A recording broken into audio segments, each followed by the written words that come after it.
Alright everybody, we are going to be getting started in just a minute. I need to do my typical thing of just making sure all of my drinks are good, and then we'll be getting started. Also, congratulations over on Twitch for getting first Plague, and Bob for getting second. And I will be starting with the fuzzy hats, and too bad there about the duel.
Alright, I dare say that's about enough waiting.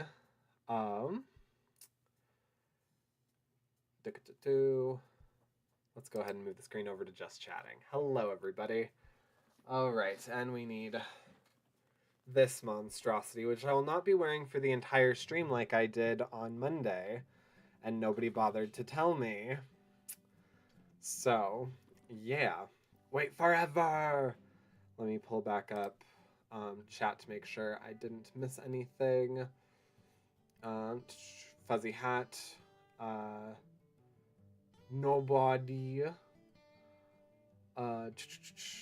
Except terrible results there. Woo.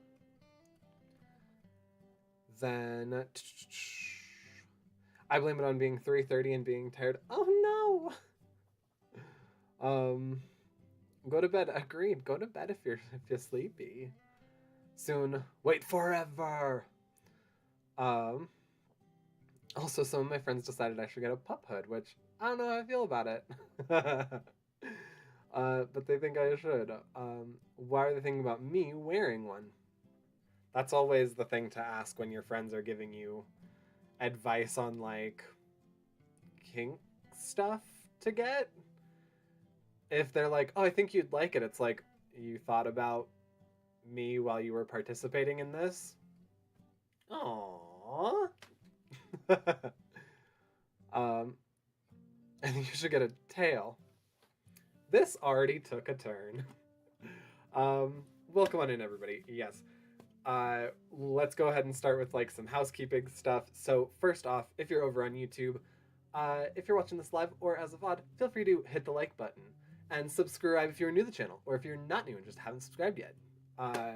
No. To the tail, not the subscription. Yes, right now we are trying to get to 650 when we go on to the next screen. You'll see a live counter. Once we hit 650, I'll be doing a stream where I play all 3 kindergarten games in a row.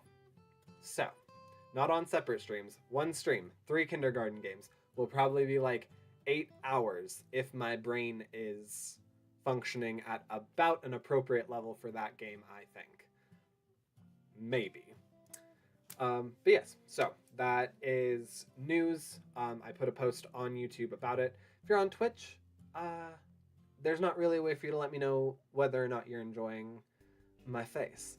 So feel free to lurk, or feel free to chat, or whatever. Follow if you're not following. Great, there we go. Anyway, I lurk for as long as I can. Love yous. Have a good sleep. I don't enjoy. Thanks, Bob. Yes, tonight we are going to be continuing Gay Daddy Dating Sim, which is the still to be finalized named project from BobCGames. This game is unfinished. This is a playthrough of this that you will never see again because I'm the only one that has a copy, and we're playtesting it. That way Bob can work through bugs and decide what he wants to keep and what he doesn't want to keep. So if you're here, if you're watching this, then hooray, you get a very special look at this game. Like I said, that will never be played this way ever, ever, ever again. So I assume you'll finish tonight. Probably to what you have. And then as you build more, I'm happy to also continue if you want. So yes. Also, that said, we have the creator. That's who I was just speaking to with those comments. We have the creator in chat. So yes. We also have a puppy that wants in. Come on. Perfect. All right. Well, all that out of the way, I say we actually get going on the game. There we go. Yes, and this, if you're on the horizontal, is what I was talking about with the live counter. Once this number gets to this number, all 3 kindergarten games in a row. If you're on the vertical, then it's these numbers. Also, if you're on vertical and you prefer horizontal, I have both. Also, if you're horizontal and prefer vertical, this isn't exactly the game for it, but I have both if you want to torture yourself. So, to each their own.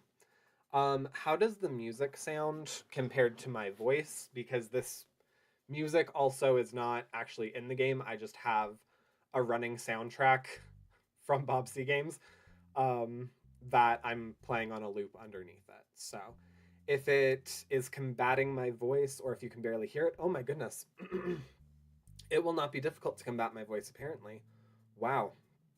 I did finish another audiobook this week, which definitely took it out of my voice. That was actually part of the reason why I skipped the Tuesday stream, was getting things all finished, figured, and whatnot.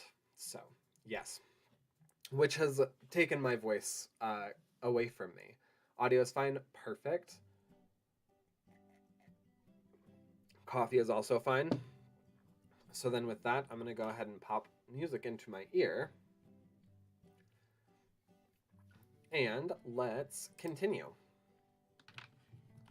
Oh, hopefully. There we go. Okay, yes. So, I'm trying to tailor this as much to my real schedule as possible right now. Monday, work. Yep, that's my school day. Evening, gym. Mondays, I do typically go to the gym. Not in the evening. I do that in the morning, but still. Tuesday, work. Yeah, that's when I do content creation stuff. Tuesday evening, Santi hang. What do I do on Tuesday nights? Oh, yeah, no, that's when I play with Bob, my best friend. So that's very fitting. That makes sense. Wednesday work, that's another school day. Wednesday evening, home hang. That actually should be bar. And this should be home hang. Yes. Because every Wednesday I go to the bar with my friends. Thursday, work. Yep, that's my other content creation. That's like my whatever content stuff I didn't get done on Tuesday, I get done on Thursday. Um, and then the evening, I mean, generally I try and stream, hence why we're here today. Also, tomorrow's the 4th, so I really didn't want to compete with any 4th of July stuff. Yes, then Friday, work. Uh, Requirements. Notes, you can go to the gym any evening. You can hang out with Santi any evening. You may be randomly paged to do work. We made that choice 2 streams ago. One of the starting components is you have to let somebody know. I don't remember all the things of it, but there's 3 options of like your career, and apparently based on the one that you pick, it determines different things about how you can schedule out your weeks. And this is the one that we picked. I don't remember what the other 2 were, so that is replayability. You can go mingle at the bar any evening, and I think we'll still have a 2 social battery. So perfect. Let's execute that plan. We also, from last stream, we went on like a guys trip, like a friends trip, to a cabin. We met Caleb there. Gabe's kind of getting a little weird. I kind of thought maybe we had something with Gabe, and now I'm feeling like maybe we don't have something with Gabe. We have some polycule friends that I might be interested in. I don't know if I fully like close that off or not. I know I definitely messed things up with the guy at the bar. It seems like there's a lot in the story kind of pushing Santi and I together. Like, that's probably the easiest direct line that we could do, but we're friends, and he just went through like a really bad breakup, and I feel like that's kind of usy personally for me. So I wouldn't want to do that to a friend. I would definitely feel like a rebound if I did that. So I think that gets us caught up to where we are in the game right now. Work on Mondays, uneventful. You even write some code, or you write some code and do some code reviews. You get paged for a production outage Monday evening and spend a good chunk of time on calls. Boo! That means no gym, which actually is pretty fair, because if my school workload is too hectic, I will skip the gym. Work on Tuesdays, uneventful. You hang with Santi on Tuesday. It's always great to spend time with him. Yep. Work on Wednesdays, uneventful. You write some code, do some code review. Go to the bar with Jason and Joe on Wednesday. It's nice to spend time with them. Yep, I enjoy the friends that I go to the bar with. Work on Thursdays, uneventful. You have some quiet time at home on Thursday. It's rejuvenating. That's kind of what I get on my Fridays. Sometimes. Work on Fridays, uneventful. Then it's Friday evening.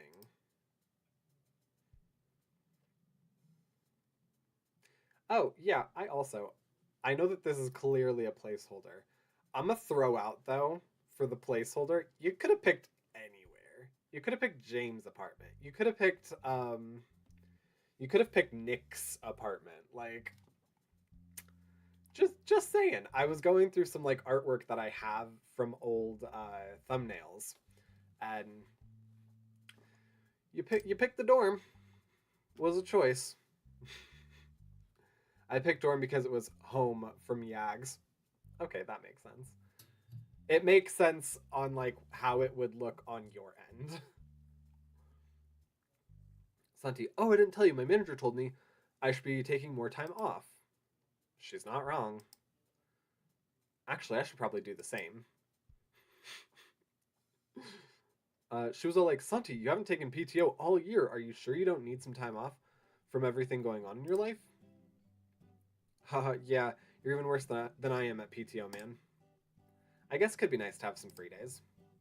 Maybe we should both encourage each other to take more time off. Yes.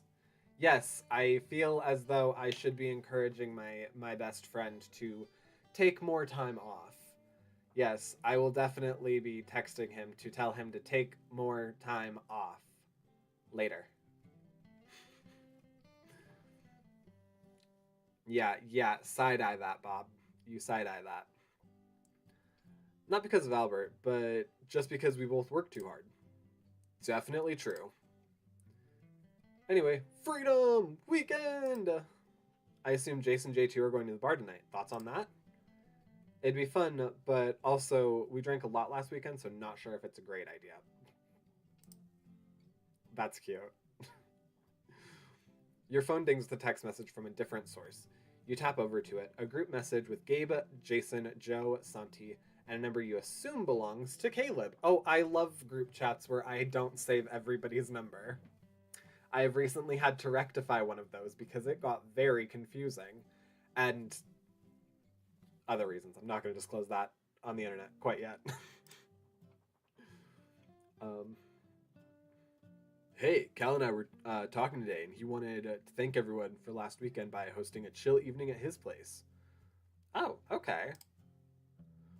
Also, he didn't have your numbers before, and this seems easier. Sound off with who you are. Yep, did that. Santi messages you in your solo text chain. How much of this do you think is Gabe strong-arming Caleb into hosting us? Yep. That said, I'm going to a friend's house on Sunday. Ha ha ha ha. The group message dings again. Thank you for the introduction, Gabe. Don't let me impose on any plans that any of you might have for the evening, of course. I realize this is extremely late notice. This is Santi, I'm in. This is Jason. Dean's actually visiting this weekend. Would it be okay to bring him along? That's fine. Thank you for asking. You figure there's enough social gravity at this point that it'd be weird to sit it out. Not that it wouldn't be a nice time. Patrick here. Sounds good to me. Wow, that was weird saying my name for whatever reason. I don't know why I wasn't expecting to see my name. What is this character's, like, canon name, by the way? And thank you. I'll let Dean know who, I'll let Dean know, thanks. Alex. I've had so many freaking Alexes in my life recently, so that tracks. Yeah, thanks for the offer, man. And by process of elimination, this is Joe. Or J2, I guess. Should we bring anything? Chips, snacks, drinks? That's what I'm bringing. We literally just went to the store because it will be packed being 4th of July weekend. And I was like, nope, I'm getting drinks for this party before everything goes crazy. Please don't bring anything, but let me know about any dietary restrictions. I have more than enough here, and I'll order some food for everyone, so you don't have to eat beforehand. Come by anytime after 6:30. Bob, have you been reading my text messages? Not that these are, like, wholly original texts, but, you know. Caleb shares the address, and Santi texts you directly again. I wonder what Caleb's place is like.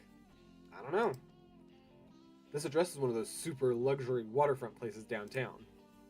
I'm really curious now. Anyway, I can pick you up, or do you want to pick me up? Wow. Hello, the atrium.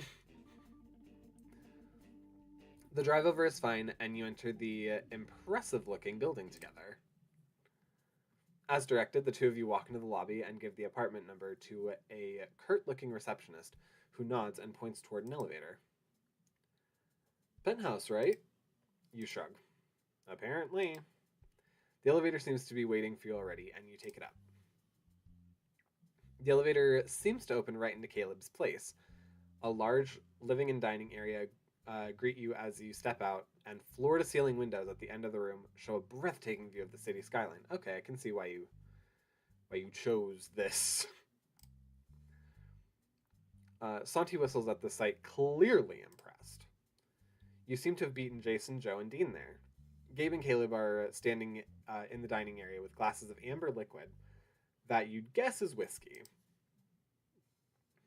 Patrick, Santi. He gestures La, la, la, la, la. I'm gonna grab some water because my misophonia is going off and I can hear my own mouth noises.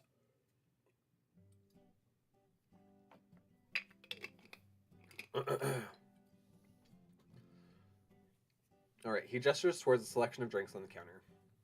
A tray of what looks like meatballs, each with a toothpick that looks like a miniature sword, is next to the drinks, next to an impressive looking tray of cheese and crackers. Figured we'd set up in here rather than at the formal wet bar. Oh my. Try some of those meatballs. Cal made them. Cal made them? Oh, that's right. You were saying how you enjoy cooking. I'm sure these are a hell of a lot better than the ones we had on the trip. Caleb blushes slightly. I enjoy it. Besides, what's the point of having a ridiculous kitchen if you never use it? So many of my... He stops himself. I enjoy cooking. Sorry, the meatballs aren't fresh, though. I didn't have time today, so those are ones I made earlier in the week and froze. He frowns and looks at his smartwatch. Excuse me, I should take this call. Gabe... Gabe seems like he's more than capable of being the host for a bit. Gabe grins and slaps Caleb's back. I got you, bud. Excuse me. Caleb disappears down a hallway while Santi pops a meatball into his mouth. Man, these are fantastic. Can't tell they were frozen at all. Seared on the outside, pleasantly chewy on the inside. What is that sauce? Cal said something about grape jelly. He said he was experimenting. Santi snaps his fingers. That's what this taste is. So damn good. He pops another one before turning to the liquor. I don't see OJ. Cranberry vodka, Patrick?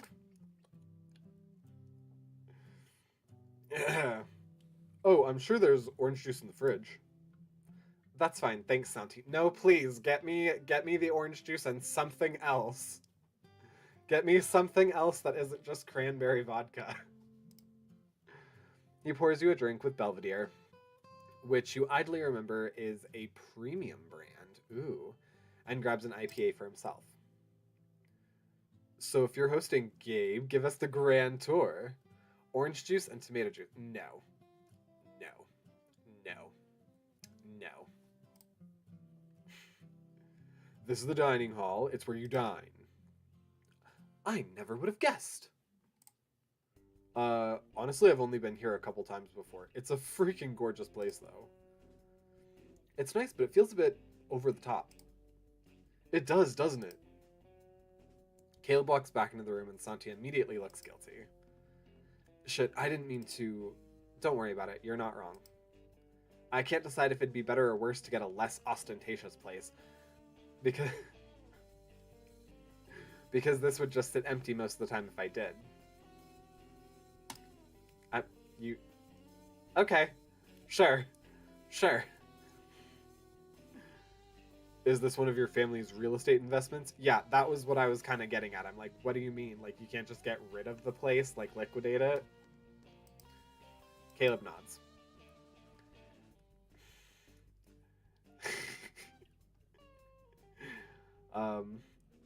Yeah, my dad stayed here like once or twice a year before when he'd visit for business. When I took this job, it seemed easier to just move in here. In any case, that was the restaurant on the phone. They're having some trouble tonight, so I thought it might be better to cancel and just order some pizza. Heck yeah, you can't go wrong with pizza. As long as it doesn't contain pineapple. Oh, hell no. We've had this fight already, bud. You know you're wrong. You end up on the couch with Caleb, watching as Santi and Gabe argue over the properness of various pizza toppings. Caleb seems amused, sipping his whiskey as he watches. I'm more of a pepperoni guy myself. Classic, can't go wrong. Depends on the kind of pepperoni. Okay. Pizza's already greasy and pepperoni just makes it too greasy. Heck yeah. Pizza is greasy. Caleb laughs. See, I think the point of pizza is the grease. It's mostly cheese and oil, so you have to embrace the unhealthiness. People put veggie toppings on and pretend it's healthy, but carbs and cheese in those amounts are never going to be healthy, and that's what makes pizza great. He pulls out his phone. I'll get a medium pepperoni then. What do you want? Should we get a pineapple pizza for Santi? You laugh and the sound of the elevator door opening catches your attention before you can respond. Caleb stands and you follow his lead. Jason, Joe, and Dean walk into the room. Dean and Joe, wow. I swear I can read. I do it for a living. Jason, Joe, and Dean walk into the room. Dean and Joe look around, clearly impressed. Sorry we're late. It's Dean's fault. Dean seemed to snap to attention at the mention of his name and grins. I take full responsibility for the delay. Great to see you again, Patrick, and Gabe, and Santi. It's been a while. Santi accepts accepts Dean's offered hug. Wow, why is this so hard? Good to see you again, man. Do I want details? Joe blushes. No, you definitely don't. Santi pats Dean's back before they pull apart. No, I definitely want details. Jason laughs as Joe blushes harder and Dean grins, seemingly in approval. I haven't seen a thirsty Santi in years. It's a good look on you. Hug Dean, shake Dean's hand. Sorry we keep missing you, Dean. I think we're somewhat close. Also, no one said anything. I'm getting rid of that. I think we're generally close enough that a hug would be fine. I'm a hugger, so I hug people literally on like the second close interaction that I have with them, even if it's the same like event.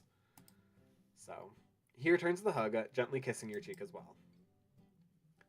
And this is our host, Caleb. Very nice to meet you, Caleb. Jason's told me a lot about you. They shake hands and Gabe pulls Jason in the direction of the drinks. You take a seat in the living room with Dean, Joe, Caleb, and Santi. Very nice place, Caleb. Thank you. It's my dad's, actually. I just live here.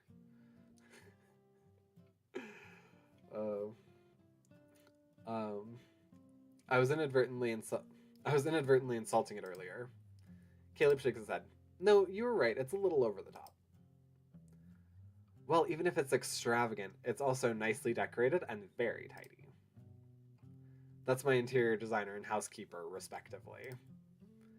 Dean looks put out, although it's clearly joking. I'm trying to compliment you, man. Oh, thank you, hun. Caleb laughs as Jason drops glasses of whiskey for Dean and Joe, kisses Dean's cheek, and rejoins Gabe where they're chatting by the kitchen. Well, I appreciate the socially approved compliments. Dean chuckles. Cheers, Caleb, and takes a sip. Oh, fork, that's good. Macklin 30. Did I say that correct? I feel like I didn't say that correct. Macklin 30. Whoop. Oh, good to know that hitting that makes it move forward as well. Okay, good. I'll just go ahead and move this over then. Macallan. You think? You wrote it. God damn. I feel like the socially appropriate response here would be to start debating the taste versus something like a Lavagulin 200th anniversary. I don't drink fancy whiskey myself. I mean, you do. You do. Dean's eyes grow wide. Yes, versus something like that. Caleb sets down his glass and stands. We can have that debate. I'll grab a Hibiki 30. Sure, a Hibiki 30 too. And we can break out some older Irish whiskeys later.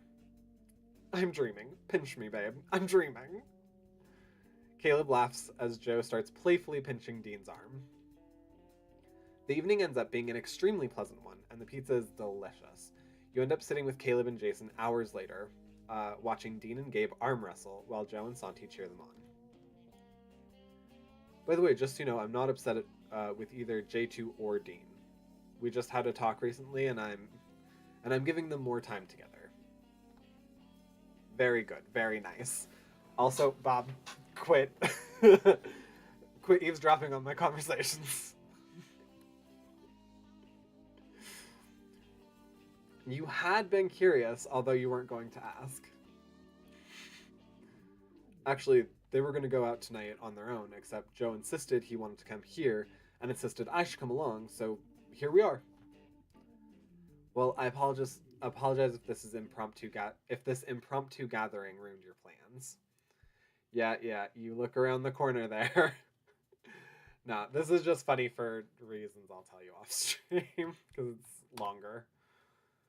Jason chuckles.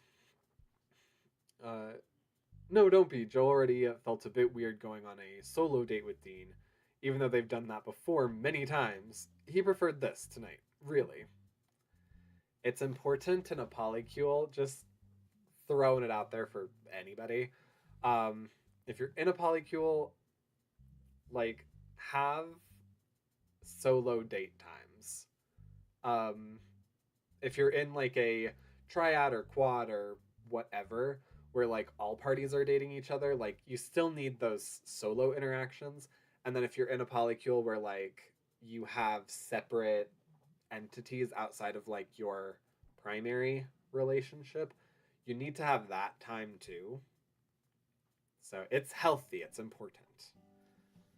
Just in the same way that like if you go out with friends, you don't always need your partner or partners to go out with your friends with you. Like, same thing there. Well, then I'm glad I could accommodate. Jason seems to be thinking. It's hard to believe it'll be 4 years soon. I can't imagine our lives without Dean now.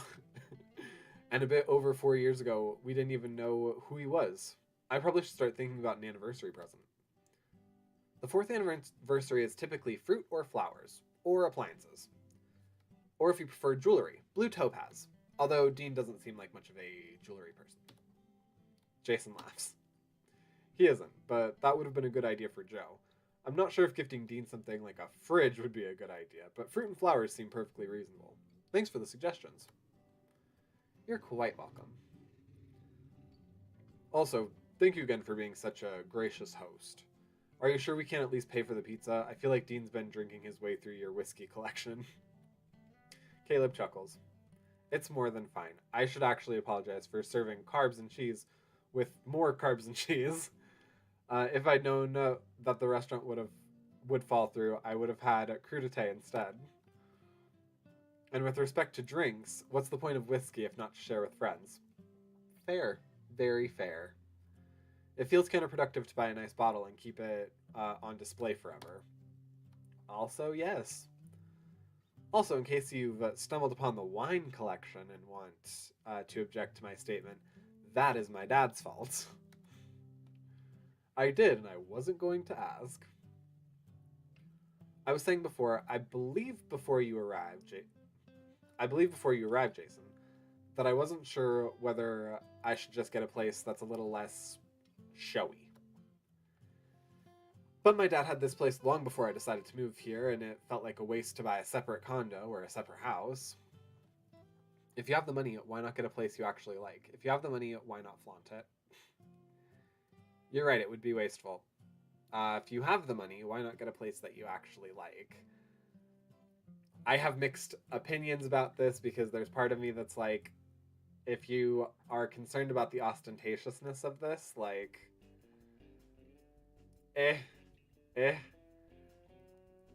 right now it's difficult for anybody to get a house, so like you just buying yourself another house contributes to being part of the problem with what's going on in society right now.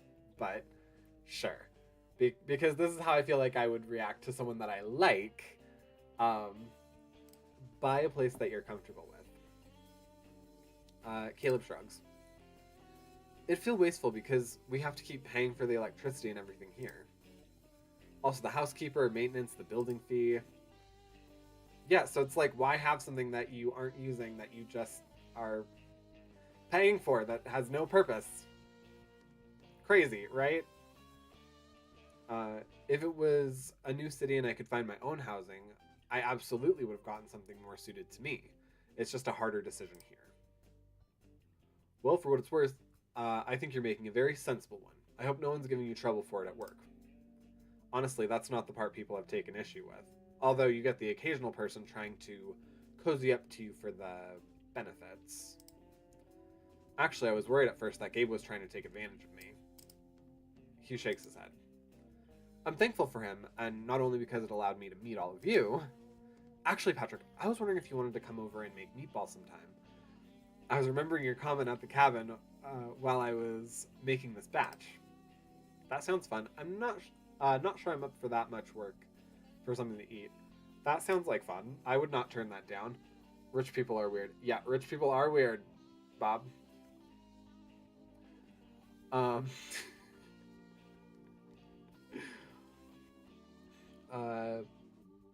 I had some time tomorrow, if that works for you. I didn't have any plans for the weekend yet. I'd love that. Thank you. He nods. Great. I'll send you a text now that I have your number. He looks like he wants to say something else when Gabe starts heading your direction. Damn, what the heck does Dean eat? What the heck does Dean eat, Jay? I even asked for best 2 out of 3. Jason chuckles. I think liquor gives him strength sometimes, or maybe in this case, the liquor is hurting you more than it's hurting him. Gabe seems to think for a moment. Yeah, sure, that makes sense. This is damn good whiskey, though, Cal. Caleb raises his glass in Gabe's direction. Glad you're enjoying it. I'll call you a cab when you're ready to leave. I can have a driver drop off your car tomorrow for you.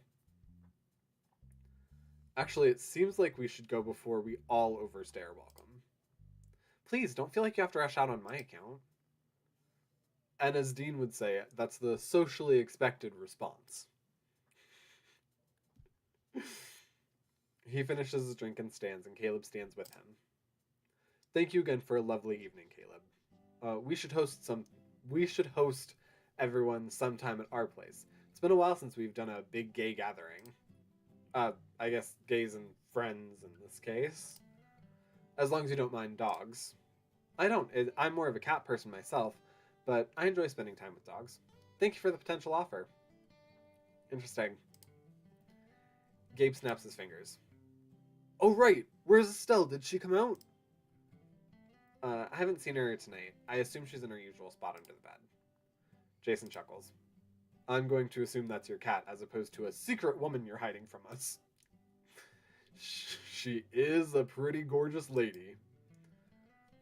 But you're correct, she's also a cat. Jason nods. Well, I'm gonna go grab Dean and Joe. Have a good night, everyone. Should I call you a cab, Gabe? You figure it's probably time to grab Santi and head home yourself. You go to bed that night with a smile on your face. Saturday.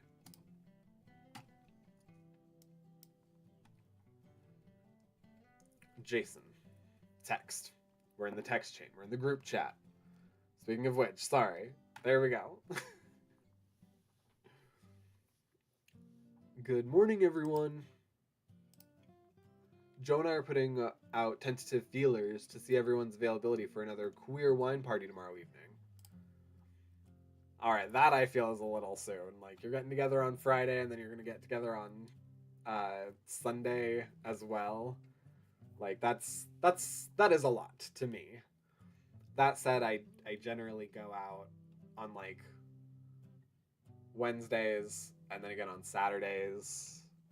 So, but that's like half a week away.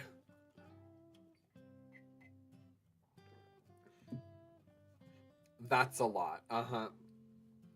Okay, so close together. Like, going out twice a week is nothing. But that close together. Figured it was a good opportunity since Dean's in town. Heck yeah, it's been a while. I've got Robbie that night, so I'm out, but not the right kind of out for a queer party anyway, I guess. Wink. Eyebrows, eyebrows, eyebrows. That was bad, Gabe. I appreciate the invite. I should be able to attend. Caleb, you're cute with how, like, proper you're being.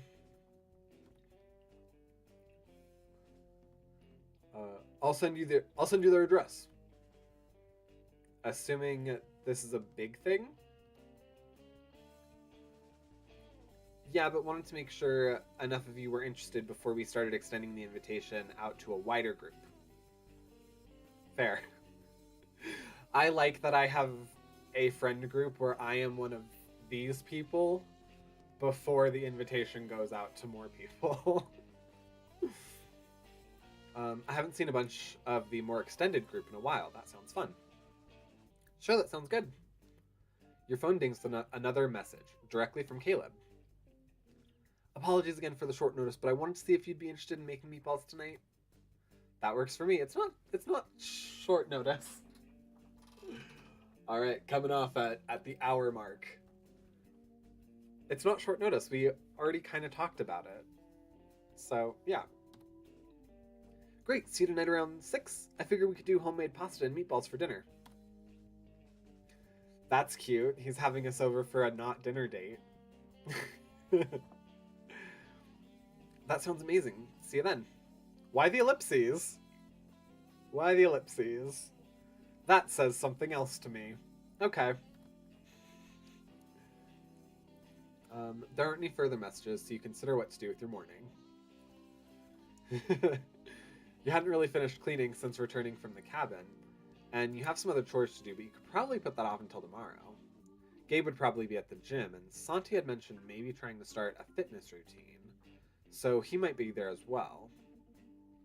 It could also be nice to head to the park for some outdoor time.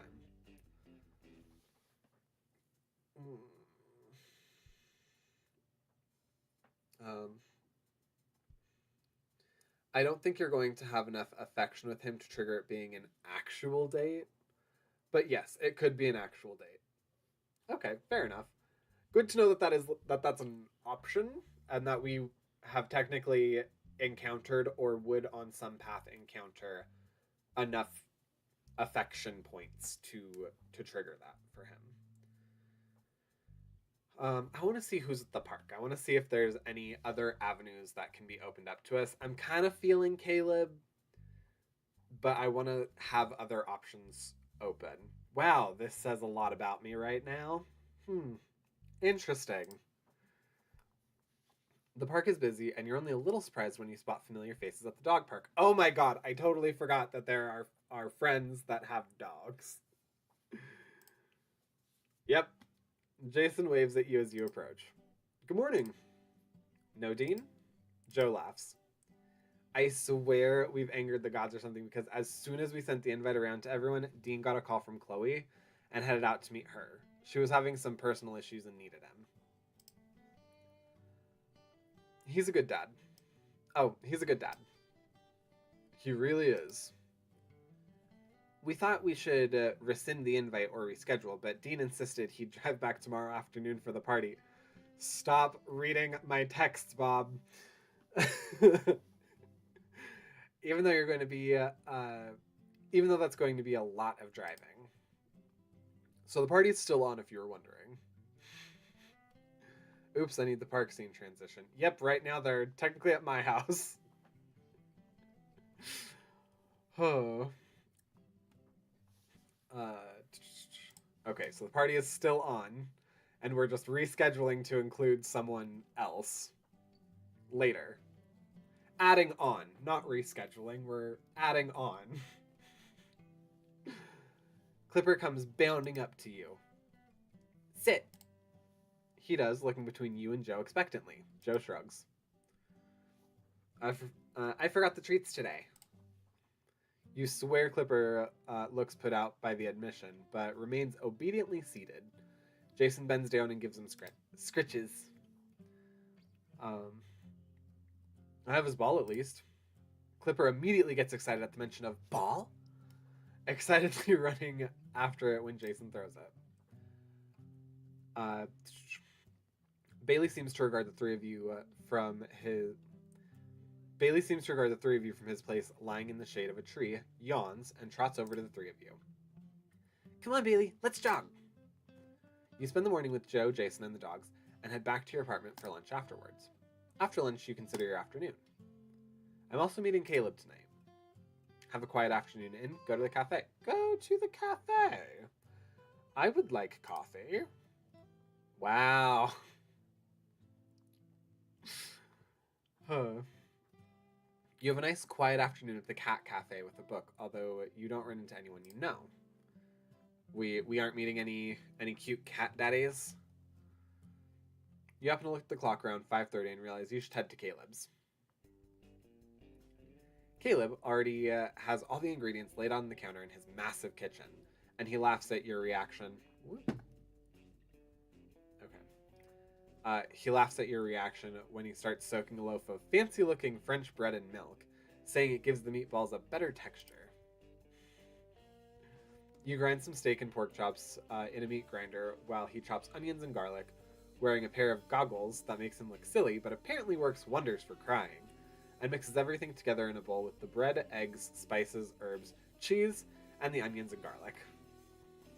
It's by far the most work you've ever put into meatballs, but the smell when you sear them in a pan is heavenly. As you turn them to ensure they sear evenly, Caleb seems to be deep in thought, and you don't want to interrupt him. Oh, no. This is something that is becoming a thing with like my friends, is that we actively are interrupting people when we notice they're deep in thought. We want to be a part of it. Sorry, I just need to say something, and I apologize if it comes off strangely or suddenly.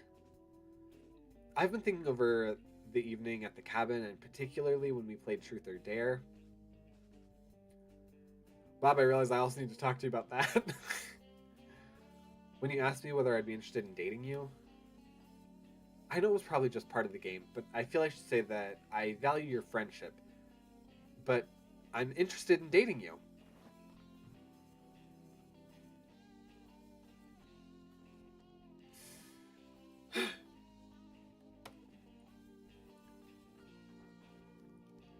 Oops, there should be a not there. Oh, okay. I'm not interested in dating you. Bob. Ugh.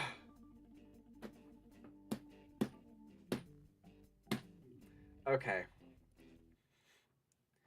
You hadn't necessarily been expecting to hear otherwise, but the statement still hurts for some reason. Ugh. Yeah, it's difficult when you expect that someone is not into you in that way, and then it's confirmed. I guess I really was interested in some way.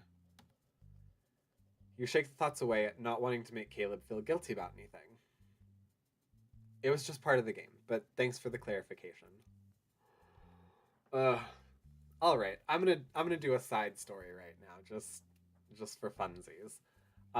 So I am interested in this person, um, and we were doing an exercise the other day where someone had to come in, say, I'm feeling blank because blank, and then the other person had to not fix the problem and just exacerbate it, so it could turn into like an exercise, huh? Someone had to come in. Um, but yes, they had to not fix the problem, so it ended up being either like a hype session or a just into like this thing.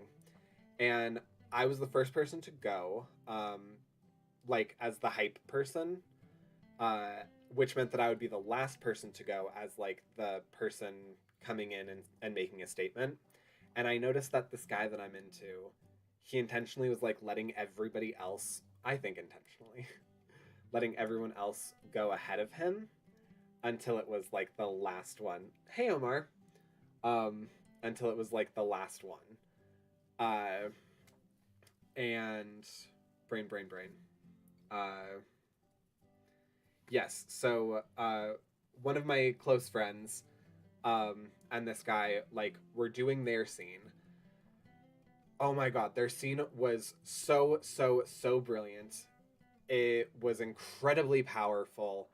Um, like, our instructor had to, like, when she called scene for it, she had to pause everything and was like, that was a lot of feelings. Like, in this space, I think we actually need to talk about that. So I ended up not getting to do my scene with this guy, which is unfortunate because when I noticed that he was intentionally like not going because he's pretty quick to like jump up, I was thinking about what I wanted mine to be, and I wanted to enter the scene saying, I feel insecure because I don't know how you feel about me. So, yeah.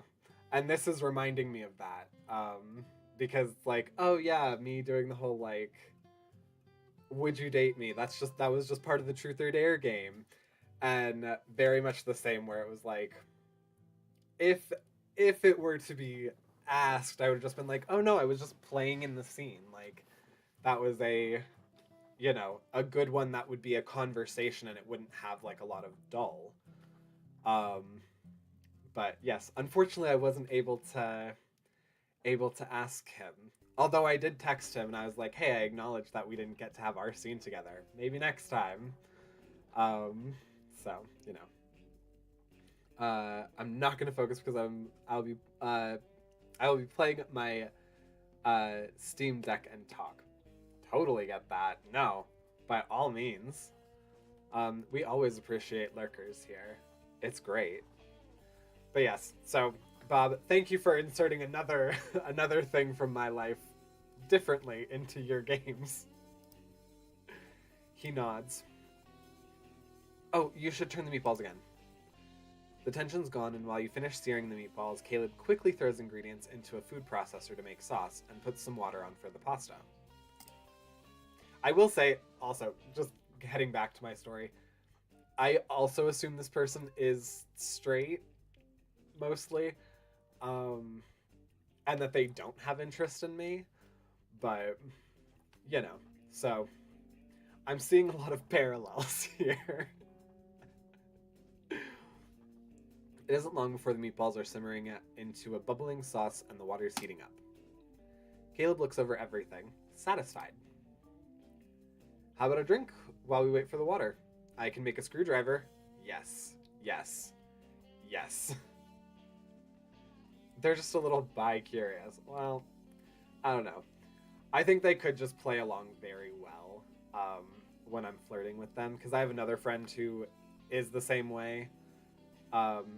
Granted, like, when we first started interacting, me and this other friend, I, like, straight out was like, hey, I'm feeling this. Is this a thing you're interested in? He was like, no, I'm straight, but thank you, I'm flattered. I was like, okay, great, and we're great friends now. But yes, but he will, like, play with me and flirt with me and whatever. Or, accept my flirting and whatever. So I feel like this other guy could just be kind of mimicking and mirroring that. So I don't know, but that's something that I'm contending with. You carry your drinks to the dining room and sit at a small table by the window. Caleb looks like Caleb looks like he's about to say something else when a meow catches your attention, and you look down to see a small black cat looking expectantly at the two of you. Wow, really? Bob, I can't imagine where this inspiration came from. Hi, buddy. Yeah. Oh. A little bit curious. Bro, when do you want to play Steam together? Play what on Steam? Hi, Draco. I think black cats are my favorite. Oh, they're my favorite.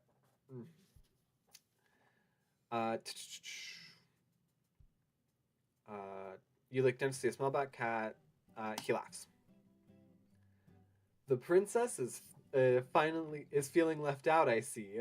Patrick, meet Estelle. She runs things around here. Pet her. Hi, Estelle!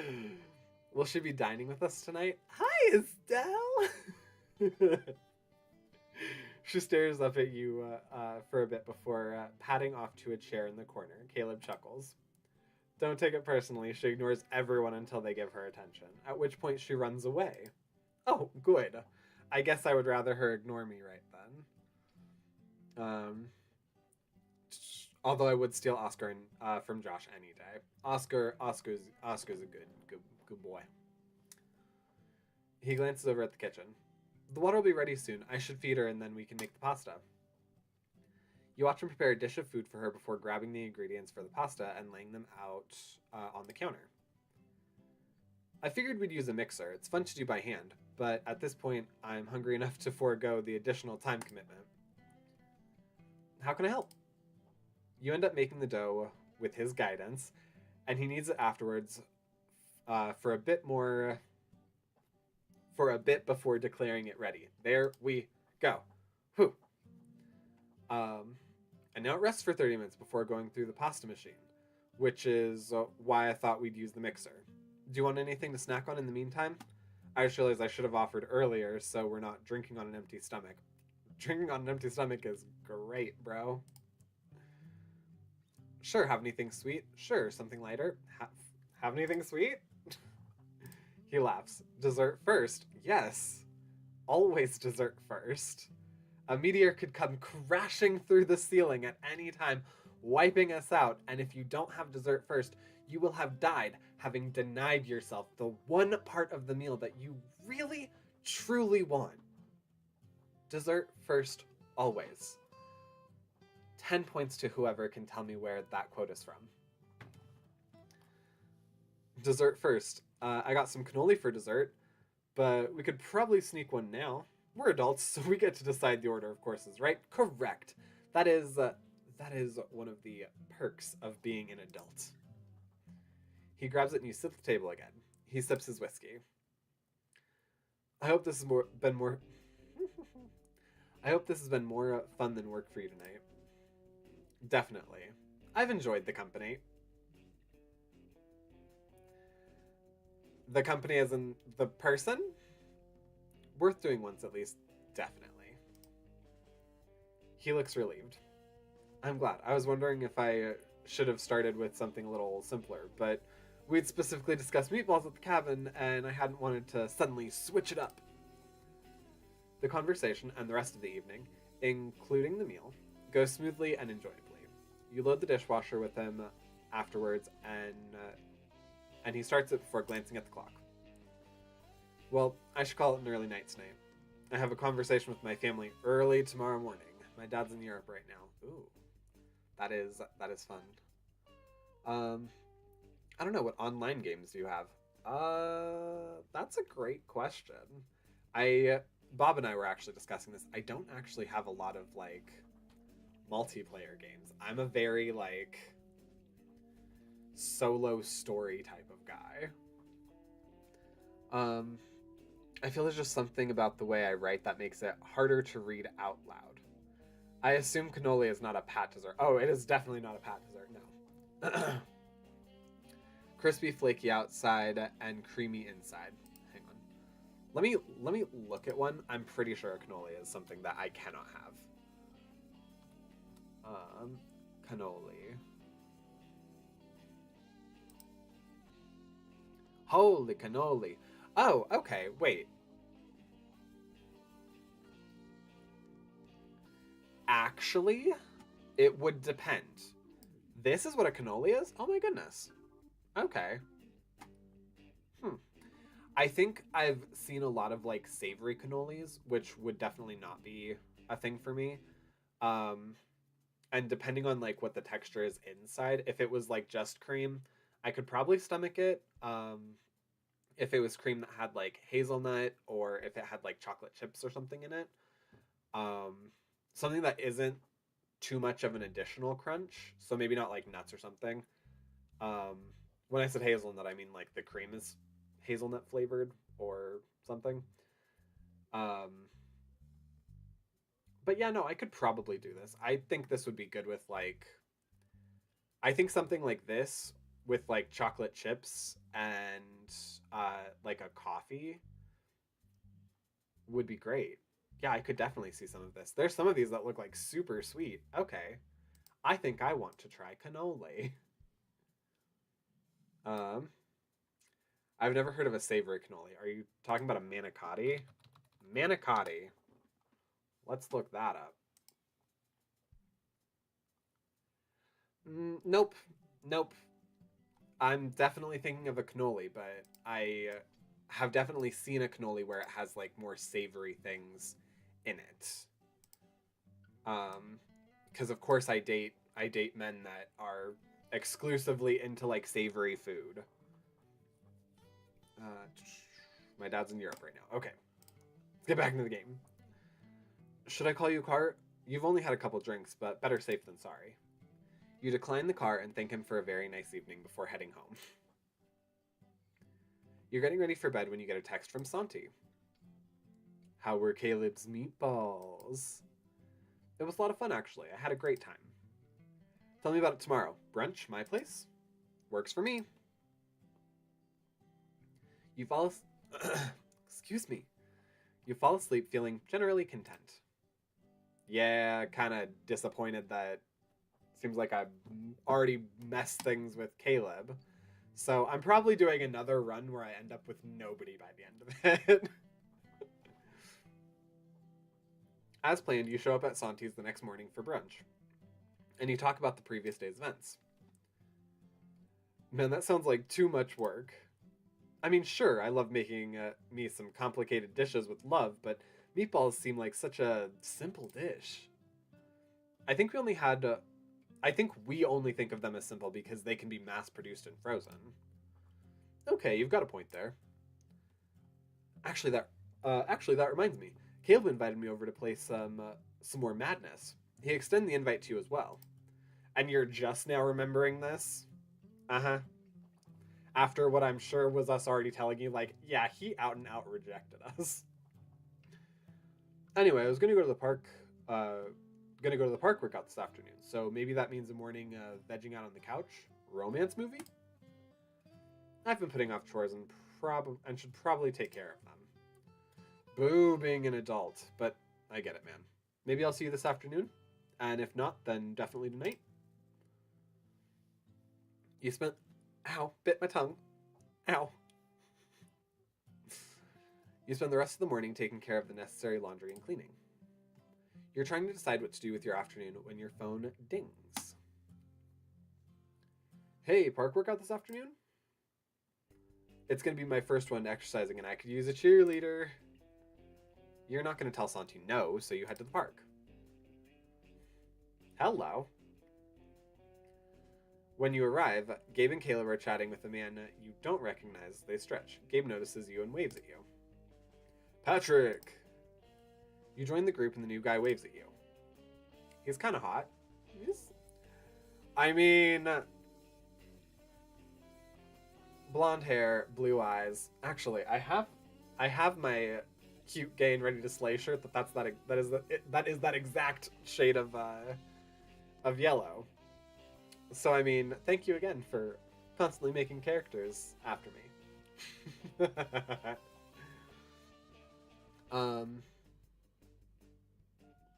I wonder if I should make it so normal mode doesn't require you to select the person during truth or dare. On easy, you don't have to. I'm curious how much that affects it. Because if that... Okay, I'm curious if not selecting someone during truth or dare gets rid of them.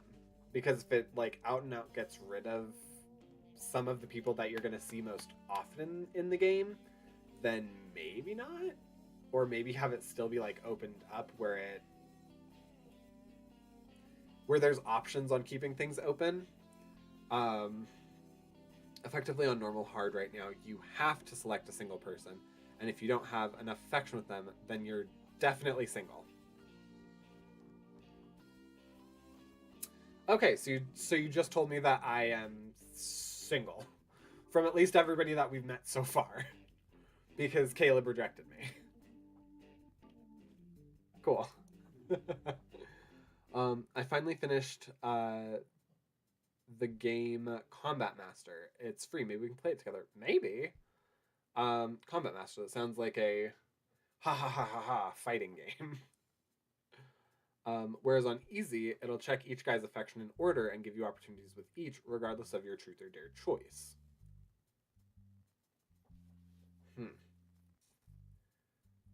Okay, I think I understand that.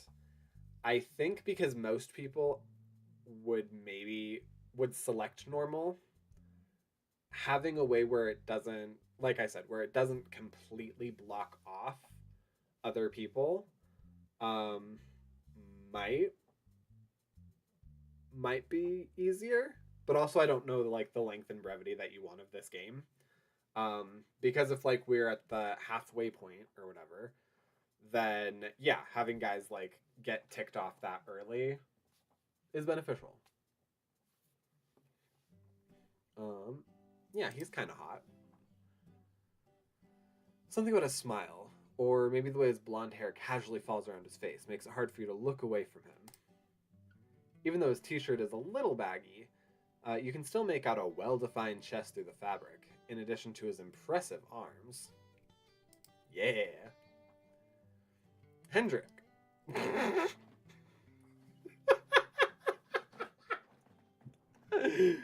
Hendrik, this is Patrick. Patrick. Hendrik. He's new here. New to the city. Not just to this exercise group. It's nice to meet you, Patrick. You obtained an achievement. Who's the new guy? Give him a quick hug. All right. I said that I hug people. Second close interaction. So this is our first close interaction. The next opportunity to have a hug, oh, definitely. Very much me. This is such too soon. What do you do, Hendrik? I'm not gonna start with that. That seems weird. And like, I'm trying to see if he's wealthy. Nice to meet you too. At least I assume we haven't met before, and therefore it's nice to meet you. What? That better be a joke. He has amnesia. Caleb rolls his eyes while Hendrik seems to laugh. Yeah, the first thing I remember is showing up at a hospital about a week ago. Wait, is this real? Wait, does he actually have amnesia? What? I played a lot. I like it. Okay. This is real. Yes. Is this a name relevant to you? No, I think just the similarity between Patrick and Hendrik is funny. Of course, it's literally just like the Rick with like an sound, like preluding it. The New to the City is based on what people have been able to help me piece together. What's the amnesia from? Piece together how? Sorry to hear that. Gabe is going to aggressively befriend you now. Okay. That's fair.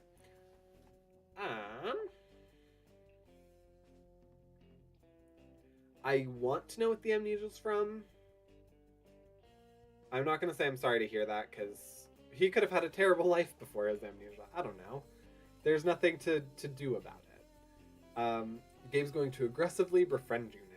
That is a funny statement. I'm going to ask the amnesia's from. He shrugs. No one knows. The doctor said there wasn't anything physically wrong with me. Bruno, or the psychologist at the hospital, said it could be generalized dissociative amnesia, but that's usually not as complete as mine seems to be. In any case, I'm just trying to live my life as if I'll never remember any of my past, and maybe it'll come back at some point. We'll help you remember. What are friends for? Hendrik smiles at that. Well, thank you, Gabe. Today was the first time I decided to go out and do something, so I guess I'm lucky I picked this event. I don't know anyone in the city, at least that I can remember. Sounds like you know Bruno. He says it matter-of-factly, but Hendrik laughs. I guess. I don't know if that counts, though. He's my doctor, not really my friend. It's not like we're gonna hang out outside of the hospital. I don't normally call my doctors by their first names, so it sounds like he's at least part of the way to friend. I feel like we're giving Hendrik a hard time. He's got a point. He's got a point. Hendrik laughs again and blushes slightly. Well, he shrugs. I don't have any memories of growing up, of course, but it feels like friends teasing someone for having a crush, which feels nice. It feels welcoming. That, sir. On the nose. You got it. Games. I swear I can speak. Gabe seems to stare at Hendrik for a second. You have a crush on your doctor? Hendrik blushes deeper. It'd be hard not to. He's kind of the classy, handsome type with those piercing blue eyes. Boy, you got some piercing blues yourself. You suddenly realize you're staring at Hendrik's own blue eyes. Yeah, no. And tear your gaze away before he notices. In addition to being really kind and good at his job, of course, I didn't mean to reduce him to his physical appearance. I bet he'd hate that. You're gay? Classic straight crush, you'll get over it. You're pretty attractive yourself.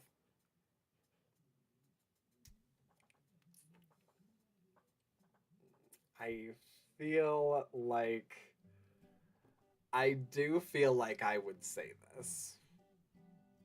I feel like we've gotten enough context clues that I have ascertained that he enjoys the company of men. Hello. What you doing, bud? Merlin's like scratching something. Classic straight crush. You'll get over it. I don't know that the doctor is straight. But I feel like you're pretty attractive yourself is a very me statement. Hang on. Hey, Bubs, what are you doing? Hi.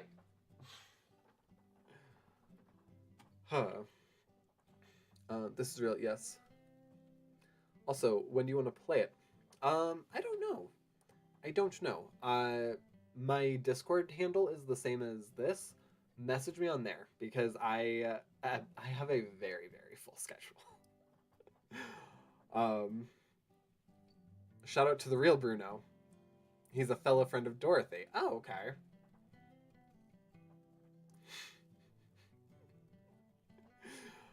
In the game or the real the real Bruno? What?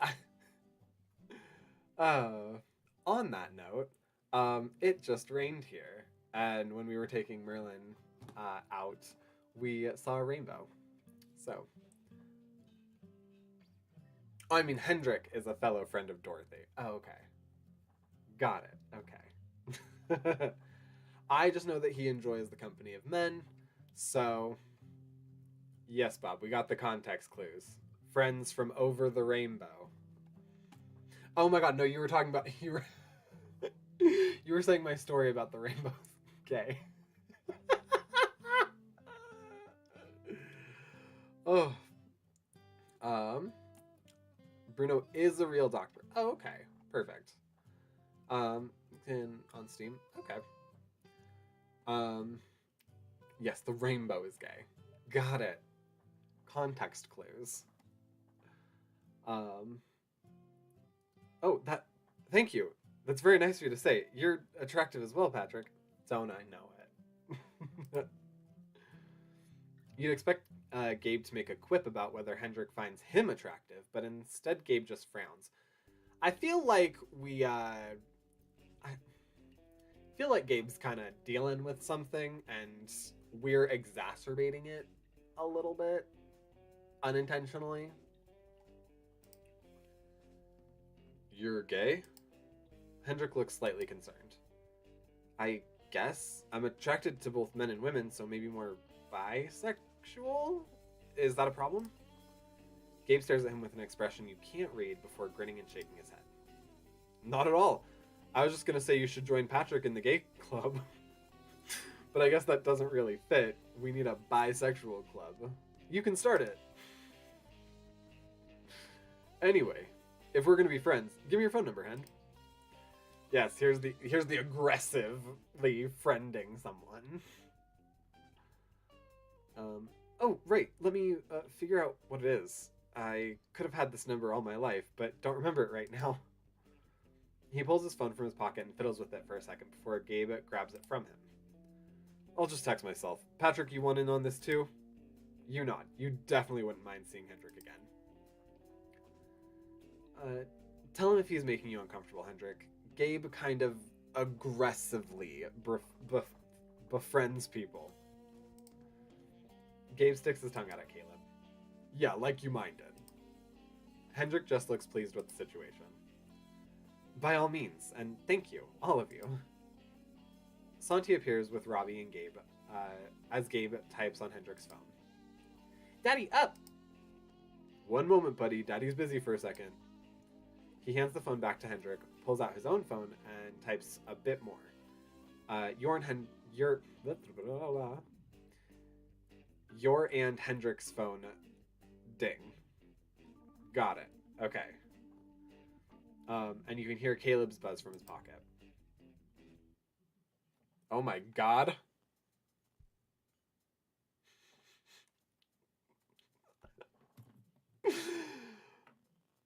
Okay. That was perfect because my phone actually just went off. And it was...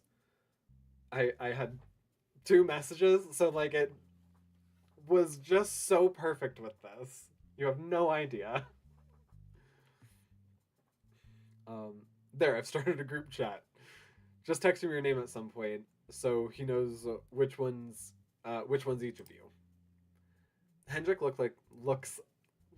Sorry, I'm flustered now. Hendrik looks like he's going to say something else, but the instructor's voice booms out over the speakers, and he just mouths a "thank you" at you instead. The workout isn't too bad, although Gabe keeps having to stop to make sure Robbie is being appropriately entertained. It doesn't seem to be enough, though, because by the end, Gabe's had to disappear with a crying Robbie to get him to calm down. Yeah. He's a good dad, though. We'll say that. He is a good dad. I feel kind of bad for Gabe. I know how important... I feel kind of bad for Gabe. I know how important these sessions are to him. Being a father should always take priority. He should arrange for alternate childcare since Robbie can't do his own thing for this long right now. That's a bold thing to say, Caleb. I mean, not that I disagree, but like, you know, things are hard. Things are hard for parents. Back, I was helping my brother. Ooh, what were you helping him with? Sanji takes a huge gulp of water and wipes the sweat from his brow. I think I'll go find them. Maybe I can distract Robbie for a bit. Give Gabe some time with the 3 of you, even though the actual workout part is done now. It was nice to meet you today, Santi. Well, I should probably go home and work on some of these exercises that Bruno gave me. Memory exercises, not physical ones. You'd said that you didn't live far, right, bud? Gabe walks back up to the group and slaps a hand on Hendrik's shoulder. Hendrik shakes his head.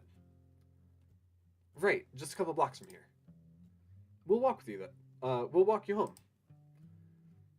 I won't be joining you for that, but I hope you have a pleasant walk.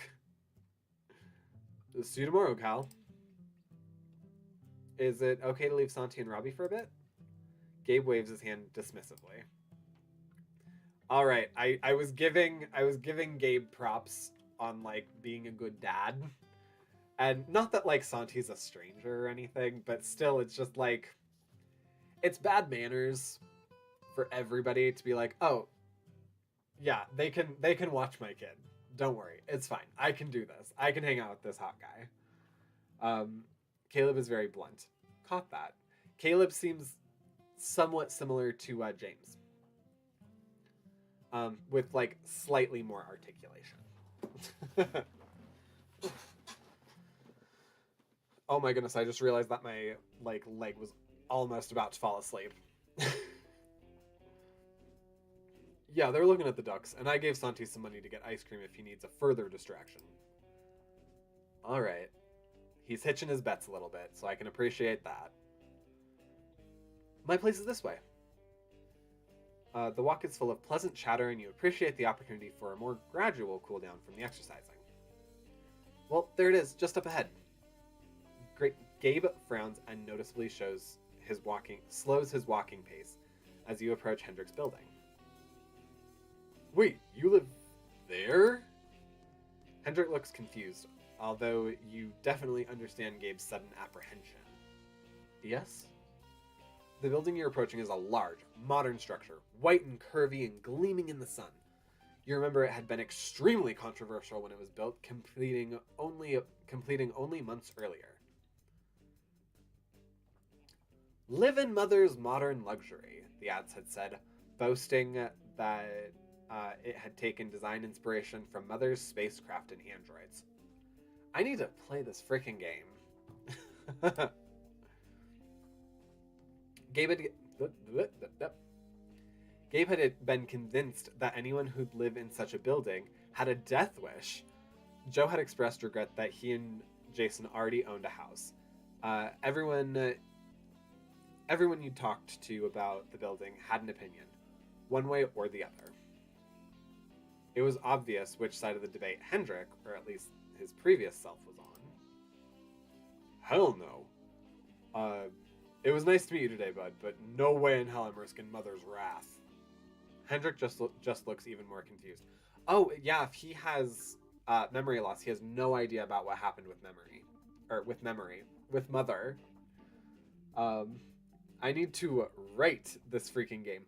I have a version of this in my computer, so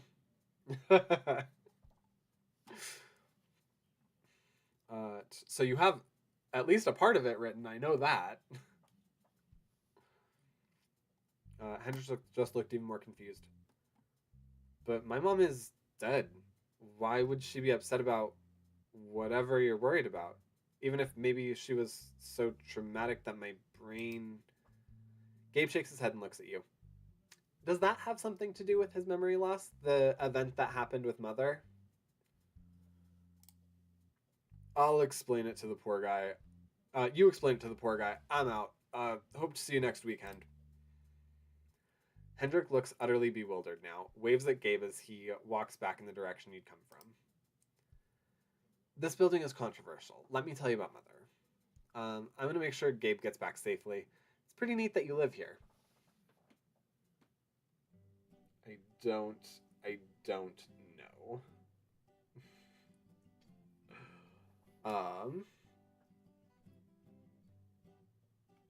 This building's controversial. Let me tell you about Mother. You give Hendrick as quick an overview as you can of Mother and androids, and the building's history. His confusion turns to understanding as you talk. Yeah. Needs a little time. Yeah, it didn't even occur to me that the androids were unusual, or that this building was unusual. Well, of course not. You got dumped into a world with no context, so everything is going to be normal. He seems to think for a moment. I should bring it up with Bruno. I wonder if it means something, or if it's a clue somehow about who I am. That's what I just said. It sounds like most people are more opinionated than that. He shrugs. I understand if you want to head back like Gabe. No hard feelings either way. I think I should head back. I'm not scared of a building. He smiles. You're welcome to see my place if you want. We're already getting offered to go inside? Oh my. What consoles do you have? I have a Steam Deck. That's my favorite. Also, I have a Nintendo Switch and a PS4. I actually don't have any right now. Technically, I have my boyfriend's old Nintendo Switch, but I don't play it because I don't understand it, which makes me seem and sound really old because I am really old.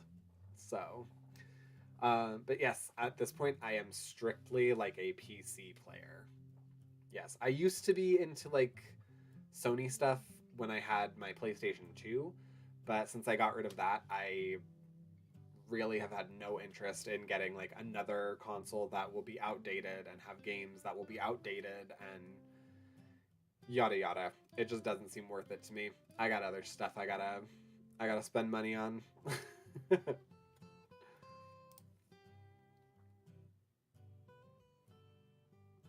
What on earth? Okay. Interesting. You'd seen photos of the interior from advertisements, but as soon as you step into what looks like his kitchen, you find the photos don't nearly do it justice. You'd think it looked almost alien if you hadn't seen it built with your own two eyes. Well, here's home. It's comfortable. He shrugs. Can I get you anything? Coffee? Water? Coffee? You have coffee? Do you have coffee, sir? You have a nice, if abbreviated, chat where he asks about Mother and you provide additional background about her. Afterward, you excuse yourself so you have time to shower and eat quickly before Jason and Joe's party. Oh, I totally forgot that we were doing that. Hendrik says he hopes he'll see you the following week at the park. I have to clock that for when we schedule things next week. Cool. You seem to be the first to arrive, but the living room is unusually empty. You double check that you have the right time. Hello? Joe appears. He looks extremely upset. Oh no. Oh, hi. Can you help finish setting up? Cheese in the fridge, crackers in the pantry, You can figure out where things are, I'm sure. Sorry. He disappears again before you can ask what's wrong. I take it something happened with Dean.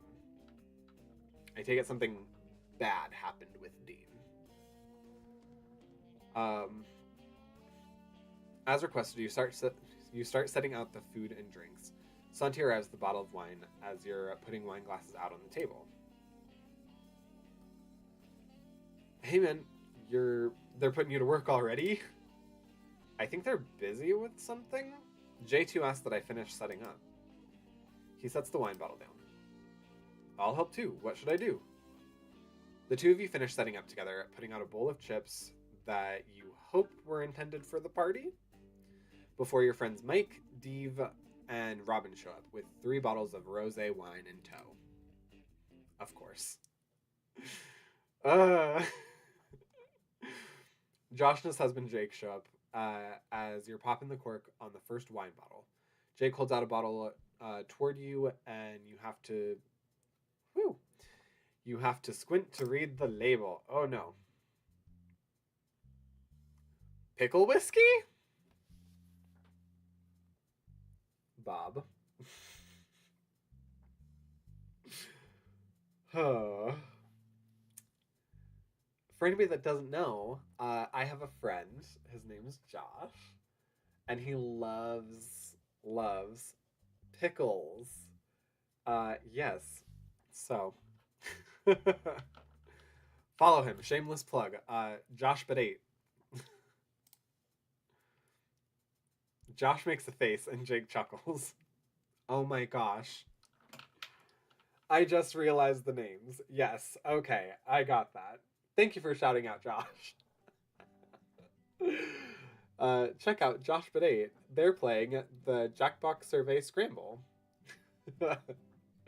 Yes, he definitely loves pickles. I love this. I love everything about this. I couldn't call him anything other than Jake, so that's fair. That's fair. They're making a new Xbox like a PC. How? Actually, my favorite is the Nintendo Switch. I am just not a fan. Like I said, I don't understand it. It's like just a touch above too sophisticated for me. Like I kind of was there with the DS, but not really. Like the Game Boy Advanced, that was my jam. It was just simple enough that I was like, oh, I can operate anything on this. And then it got more from there, and I'm like, nope, we're just clicking buttons again. Jake, have I ever heard him speak? I'm not going to do impressions of my friends on stream because that could be insulting. And I like them. It's not wine, but I figured it'd be an interesting addition. I also have some pickle brine and more traditional whiskey in the car if we wanted to make picklebacks. I'm scared to ask. You lose track of Santi as more guests arrive. Your friend Your friend Patrick, the other Patrick, Patrick spelled the normal way, arouses his boyfriend Tyson and gives you a hug before joining the crowd. Yay, I think shout out to me in the game. GBA is such a great console. Oh, Game Boy Advance, yes. Love the folding version. SP, I don't know. That's what I had. It like, yeah, I could flip it up. It was nice, and I eventually like broke the little hinge bit, and then it like wires were showing and stuff, and it became dangerous to play with. uh, um, sorry, I'm leaving. See you next stream. Oh no, all good. Thank you for being here for as long as you were able to. There are other opportunities to meet you as well, but you missed them. What? Oh no! Okay, I need to find all the possible ways that you can meet me in this game. Uh, Yay! Oh, I so appreciate that. That I have like a hidden character in this universe. Um, Caleb arrives just as Jake is pouring pickleback shots and holds out a bottle of wine in your direction. Is that a jar of pickles? You take the bottle from him and set it on the counter with the other bottles. Apparently, you take a shot of whiskey followed by a shot of pickle brine. Jake's made it his life's mission tonight to get Josh to do one, or his husband Josh. That's an interesting dynamic they have. He pauses and scans the crowd. Are Jason J2 around? It's customary to greet the hosts when you arrive. I actually haven't seen them since the party started. Yeah, we kind of just saw one of them, J2, dip. You honestly started to worry a little. Normally Jason and particularly Joe would be right in the middle of the crowd, catching up with friends. Santi walks up to the two of you. Hey Caleb, you look like you need a drink. Rosé, white, or red? Also, there's some pickle whiskey that Jake brought, and some of whatever's going on with that jar of pickles. Have you seen Jace, J2, Raj, or Dean? Actually, no. They said they were busy when we got here, right? He looks around the room. It's not like them to abandon their own party. He pulls out his phone. I'll send them a message. You nod and send Santi a text before disappearing into the crowd again. Caleb pours himself a glass of red wine. Would you mind making some introductions, Patrick? You do so, and it isn't long before Caleb's engrossed in a conversation with the merits of the NHS with Mike, Dave, and Robin. Santi finds you and grabs your arm. Jace said they're in the master bedroom and that you and I should stop in. You're not sure why Santi's words fill you with a sudden sense of dread. Yeah, that doesn't sound positive. Still, you follow him down the hallway and into the bedroom. Okay. Jason and Raj are sitting on the bed while Joe seems to be sitting on the floor in the corner, his head buried in his hands. Okay. Ooh, uncomfy. Okay.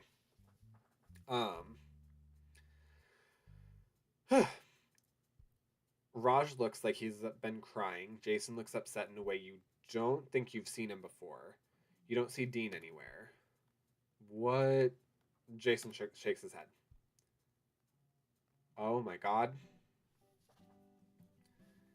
There was an accident. Your breath catches and Santi grabs your arm. The music is so inappropriate right now. I'm so sorry. Oh my. Dean's dead.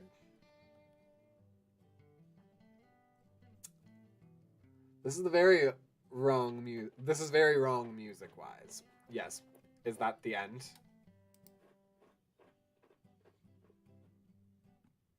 Okay. That is the week. Okay. Wow. That was a lot. That was a lot. Ooey to booty. Okay. Wow. Do we have another full week before I continue. Just to be sure. Oh, we have PTO now. That's pretty boss. Okay. Oh my goodness. Yes, I had another buzz. um,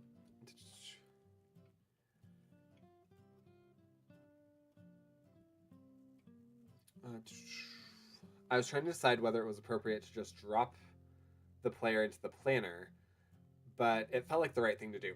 Yeah, this feels right. This feels like that grasped my attention, and I need a hard pivot to like have that message sit for a minute.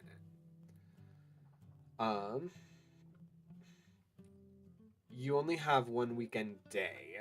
Saturday is super abbreviated. You should probably just finish it. Okay, perfect. Does it just end in the Saturday?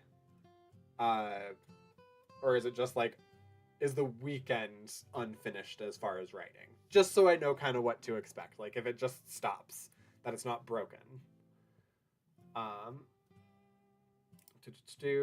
Nope. We do. Oh, Play Madness. That's a new thing. Okay. We're gonna go to the gym on Tuesday, or on Monday. Tuesday. Sure, let's play Madness. Bar on Wednesday. Let's do Home Hang. Cool. Friday evening Madness? Oh, okay. Cool. Well, if we already have a Madness day, then let's go ahead and do... Oh, wait. Yes, this needs to be Santi Hang, because making it like my own schedule. Yep, work, gym, work, hanging with my best friend, work, bar with friends, work, recharge, although that is actually stream, work, and then hang out with people. Okay. You can go to the gym any... Okay. You can play Madness Summoning with Caleb and Santi any evening. Execute plan. You're not particularly in the mood to work Monday, but you push through the day. You distract yourself by hitting the gym on Monday. Not feeling it Tuesday. You hang out with Santi on Tuesday. The mood is understandably subdued. Not particularly in the work mood Wednesday. Joe and J2 understandably aren't up for hanging out at the bar on Wednesday. You have some good conversation with random men instead. Okay, that's fair. The weekend is finished. I'll tell you when it's done. Okay. You're not particularly in the mood to work Thursday, but you push through the day. You have some quiet time at home on Thursday. It's rejuvenating. You're not particularly in the mood to work Friday, but you push through the day. Meet up with Caleb and Santi after work on Friday. Some games of Madness prove to be a nice distraction from everything. Then it's Saturday morning. Saturday. Dean's funeral is a small affair. You're somewhat surprised you were invited at all, but you're able to contribute to the collection of stories about Dean that are being told. It's bizarre to see the man you'd interacted with only days before lying there in a casket. I mean, that's typically how those work. Raj ends up leaving after only a few minutes, and you're not sure you can blame him. You hadn't met Dean's ex-husband, Gavin, before, but he gives a speech about Dean and his life that makes you hope that you'd been lucky enough. That makes you hope that you'd be lucky enough one day to have someone who feels that close to you. I have other things going in my head now. Jason also gives a speech that just reinforces that feeling, while Joe just sits there and cries against Santi's arm the entire time. On the drive home, Santi asks whether you know anything about Gavin and Dean's divorce. You don't, but you understand Santi's curiosity given how well they'd always heard Gavin and Dean had gotten along after their split. I mean, things don't have to be bad. Also, people are setting off fireworks. Oh my god. So good that this is shorter. Yeah, sometimes things just like don't work out with people, and like you can have a good conscious uncoupling. Are the pets doing okay with fireworks? It's not specifically the pets that I'm worried about with it. But for right now, yeah, Drake seems to have not noticed, and Merlin seems to have not noticed, but he's scratching at the floor, and I don't know if that's related. But whatever. um, yeah, Mother the Revelation covers Dean and Gavin. Okay, perfect. Um, the Revelation is Jason's game. Mother the Distance is Santi's game. Oh, okay, perfect. So, this whole world, and this is like a collective thing. Although, how much of that was for the sake of their daughter? You get back to your apartment late on Saturday and not in a particular mood to do anything. You spend the rest of the evening just watching some mindless videos. Sleep comes super easy that night.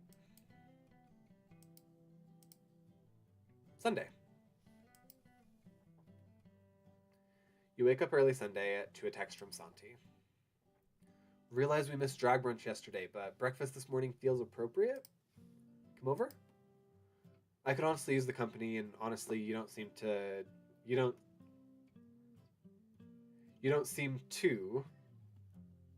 Bob, be doing it so great yourself. Thanks.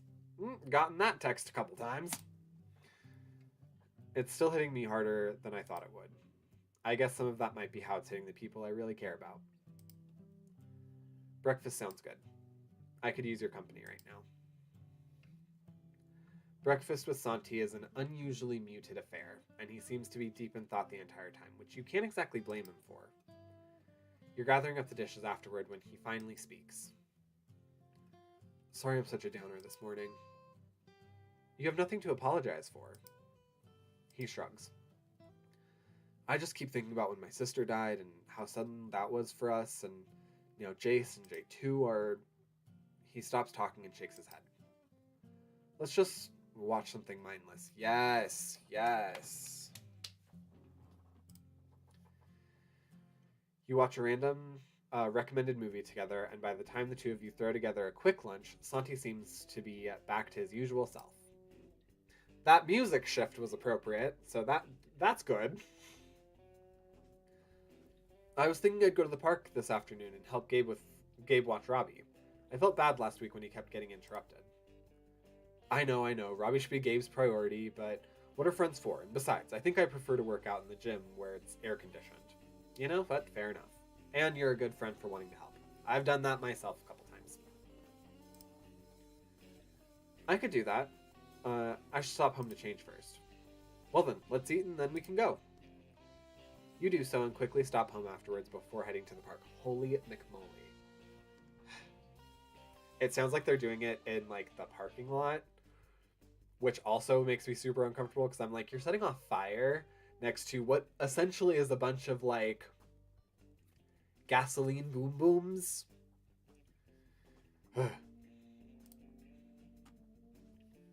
You head to the park and find Gabe and Caleb stretching before the workout. You don't see Robbie anywhere and deduct that means Santi has already arrived. Gabe waves at you. Hey bud, joining us today? Santi and Robbie are by the lake. You're considering who you want to join when Caleb looks at something behind you. I assume it's Hendrik. Well, look who it is. Yep. He seems slightly reluctant as he waves at a familiar-looking man. Hey, Patrick and Caleb and Gabe. It's nice to see you again. Caleb nods at him and starts stretching his legs. Nice to see you as well, Hendrik. Hey, any new memories? Hendrik smiles slightly and shakes his head. Not really. Bruno had suggested some things, but they ended up being dead ends, and nothing at the apartment has jogged any memories either. I feel like if I had amnesia, my apartment would be riddled with memories, which makes me feel very happy right now. What kind of things did he suggest? I've thought about going home. Still hung up on Bruno. What kind of things did he suggest? Well, other than generally eat well and get some exercise, which is why I'm here, he said I could go through my phone and see if any names look familiar, or try calling people. That one I think would be less effective, because I feel like I have I have a good number of contacts in my phone still that I'm like, I knew you in college and we have not talked since college, or I knew you in high school and we haven't talked since high school, or I met you some place and we've talked one time thinking that we would interact again. I must have gotten a new phone just around when I moved here, though, because there's no contacts on it. Or any other information, really. No photos, no contact, no notes, just a blank slate. That's suspicious. And you really don't know anyone here. You haven't run into anyone who recognizes you? Hendrik shakes his head. I haven't. Is that really so strange, though, given I moved across the country? You had to pick this city for a reason, right? You had to have some tie here. Not really. That's actually not true. Not anything that I've been able to find or remember so far. Gabe frowns, clearly looking like he wants to say something. Caleb finishes a stretch and glances at him. Something on your mind, Gabe? Hello, Daddies. Welcome in, Silfrin. How are we doing today? Waving. Not you, Bob. Okay, it's not just me, right? Hen's living in the new Mother building. I will point out that the building has nothing to do with Mother as far as we know, even though it was inspired by her. And he doesn't know anyone, and no one knows him, and all of that feels like a lot of coincidences. I think you're afraid of Mother, so your mind is making up scenarios that involve her, Gabe. It smells like a setup. I will say it does seem kind of suspicious. Especially the whole, like, not having anything in his phone thing. But, hello, Mummy. Oh, hello, Mummy. What could it possibly be a setup for? Gabe shrugs. I don't know. Forget it. Clearly it's just me. I mean, understanding when something is, like, your own stuff is good. Something's there for you to acknowledge. Gabe bites his lip, clearly uncomfortable with the implications. Caleb sighs. Gabe, you're not allowed to be an ass to Hendrik just because you're wanting to make something out of nothing. I'm sorry if I'm making you uncomfortable. Don't apologize for being who you are. Gabe shakes his head and tries to smile. Exactly. Don't apologize for being who you are. Suspicious, huh? I mean, it gives weird optics. I'm not gonna say that it doesn't. It doesn't have to mean anything, but it doesn't not mean anything. It doesn't not mean something.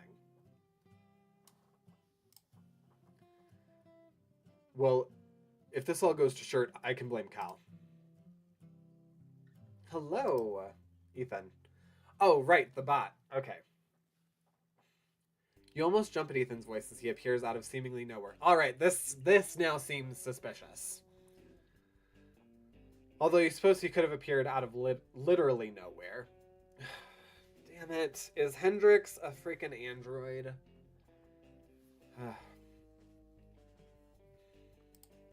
I was waiting for it to go by itself.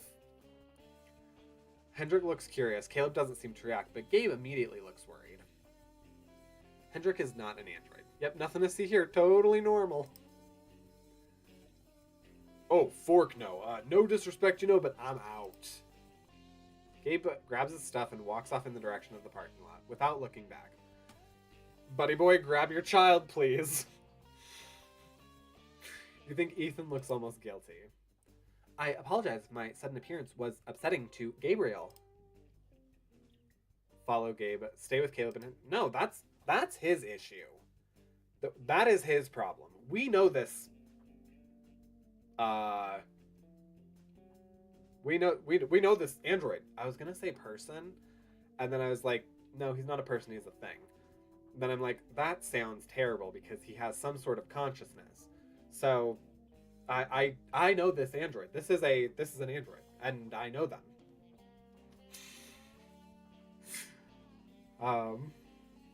Caleb shakes his head and starts stretching his arm over his shoulder. You force yourself not to stare at the exposed underside of his arm. His reaction isn't your problem. I'm Caleb, although I assume you already knew that. Indeed, my name is Ethan. It's nice to meet you, Caleb. Hello, Patrick. Hello, Hendrik. Joining us for some exercise, Ethan? I do not require exercise. I simply wish to say hello as Patrick and I have not spoken in some time. thank you, I think. I didn't realize you considered us friends. Hendrik raises an eyebrow at you, and you try to think of your quickest way to explain the situation. Ethan seems to sense your discomfort. I'm probably giving away feature. If this is actually me, I can't do anything about my face ever. So if I'm uncomfortable, I show it, generally. So I'm sure that's being picked up. I did not intend to suggest that Patrick and I are well acquainted. We have run into each other, as you say, several times, and I simply wish to pay him a visit. However, it would seem that my presence is attracting attention from the other humans. I do not wish to cause further commotion after being the reason for Gabriel's abrupt departure. Perhaps I will find a less public setting to properly introduce myself at a future date. Please enjoy your exercise program. Before you can say anything else, he disappears and you're left staring at the space where he had been. I mean, I guess I can appreciate that he's polite and that he seems like he wants to be our friend, which seems kind of strange, but I'll take it. My condolences. You can put the fuzzy hat over your face. Yep. Perfect. Now I don't have to read the terrible writing. I assume I'll probably wear this to the end of stream now. He seems nice. You nod and look over at Hendrik, who's still staring off into space. He seems to notice your gaze after a few moments and shakes his head. Sorry, what did you say? Just that he seemed nice. Everything okay? Hendrik nods, even though he still looks unsure about everything. Yeah, sorry, just I thought there was something again when I saw him, but it's gone again. Oh, okay. You recognize Ethan? Wait, Ethan could probably tell you who you were. Hang on. Ethan, come back. Hunky Alexa, come back.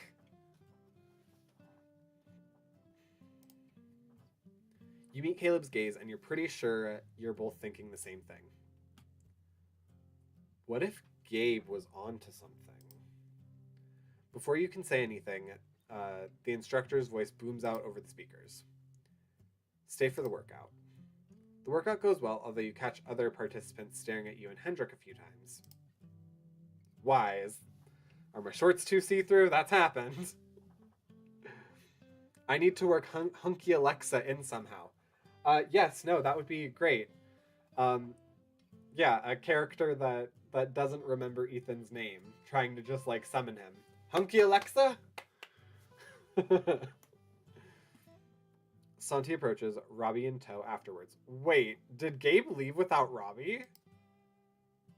Hey, where's Gabe? Daddy? He's either at home or in the parking lot. Long story. Right, come on, Robbie, let's go find Daddy. You watch them walk off in the direction of the parking lot, and Caleb shakes his head. Should we call Gabe? Santi's responsible. He'll get Robbie home in the worst case. Right. No one seems to know what to say for a bit. Would you two like to come over? I have some cookies and coffee or tea. Oh, a man after my own heart. Cookies and coffee? Yes, please. Sure, I'd love to see your place, as long as you don't mind me being sweaty. Not at all. Sure, I'll join you too. Before long, you're settled into Hendrik's dining table with hot beverages and what seems like homemade chocolate chip cookies. That is a way to get to me. These cookies are delicious, Hendrik. Oh, thank you. I looked up a recipe online. The oven has this feature where you can just kind of read it a recipe and it'll bake them properly. Right temp, right time, and it shuts itself off when it decides they're done. I just mixed up the dough, stuck it on a cookie sheet, and told the oven to do its thing. There are some machines that are like this now that baffle me. Like, there are bread makers where, like, all you do is throw in the ingredients and it makes bread. It just makes the bread. every aspect of it, and then it just tells you when it's done.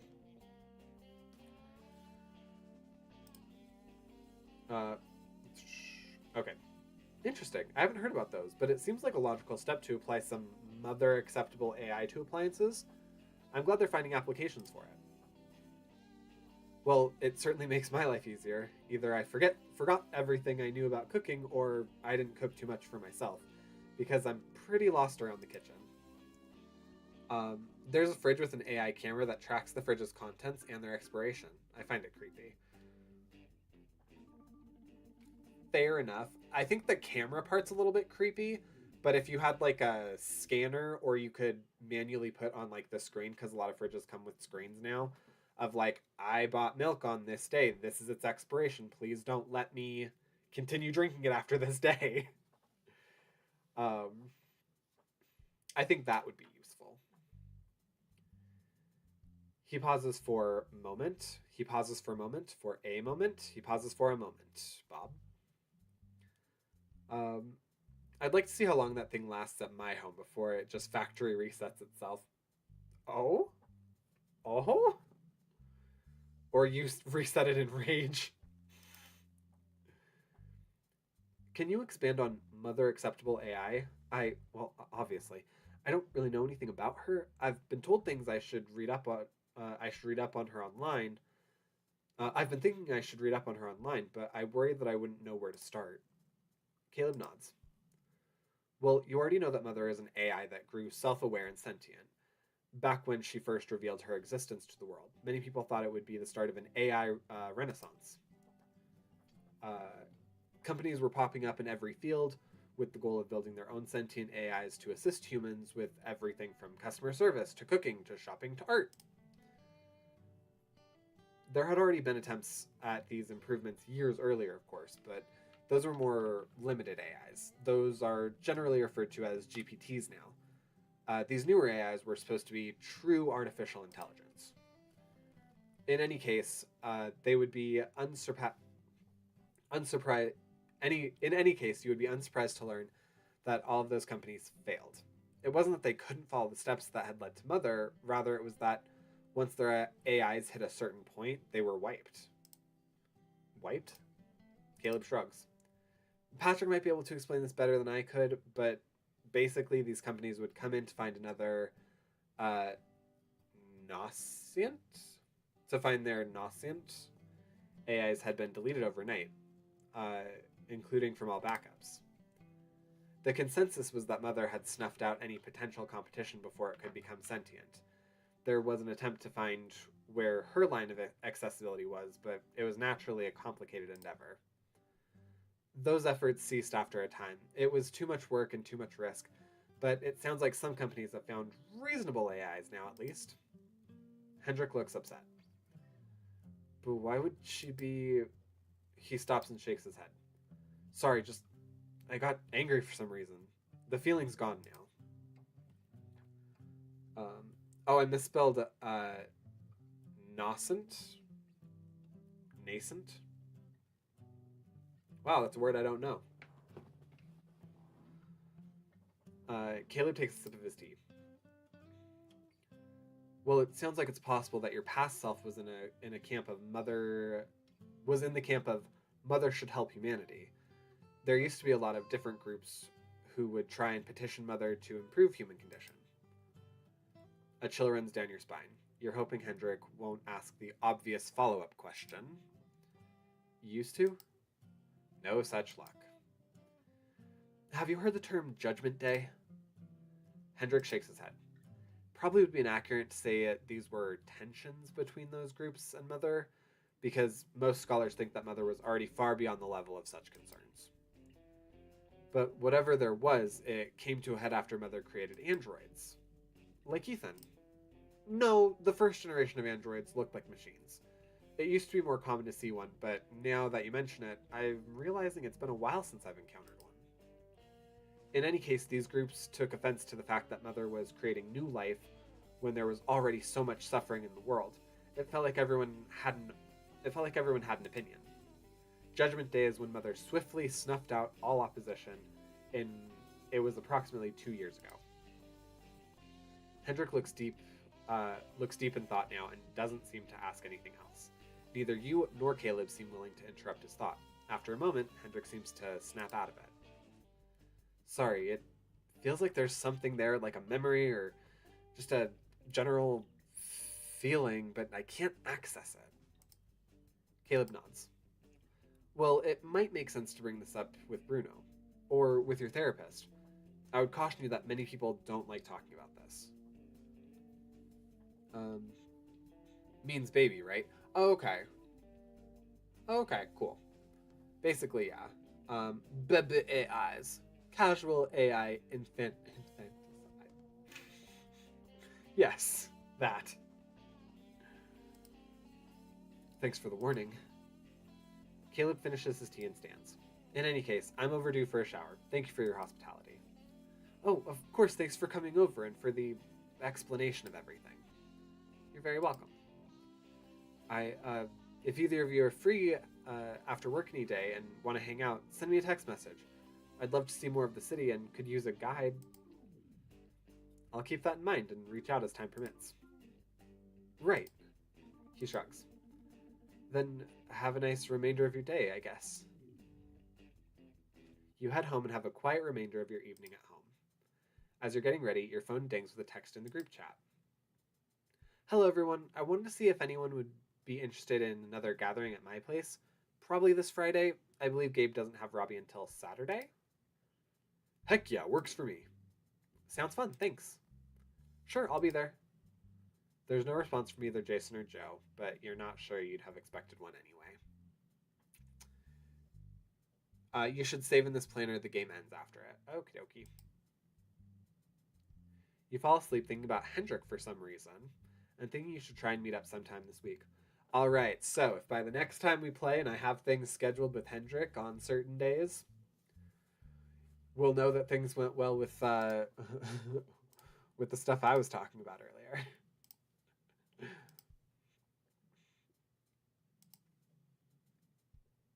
Okay, cool. So yes, we will go ahead, save it here, and that's going to be our game for the night. Wow, everything looks really yellow. I need to fix my camera. Thanks for playing. Thank you for letting me play this. Yes. I'm excited to see it continue, to see it grow. I want to know what happens. I want to do things with Caleb. I want to do things with Caleb, but also Hendrix. I don't know. I feel something good there. But yes. All right. So with that, should I try to include them in? Oh, okay. Oh, hang on. The thing I wanted your opinion on, since you're kind of on the Hendrik branch now, you don't get to see Jason and Joe on Sunday. Should I try to include them in somehow?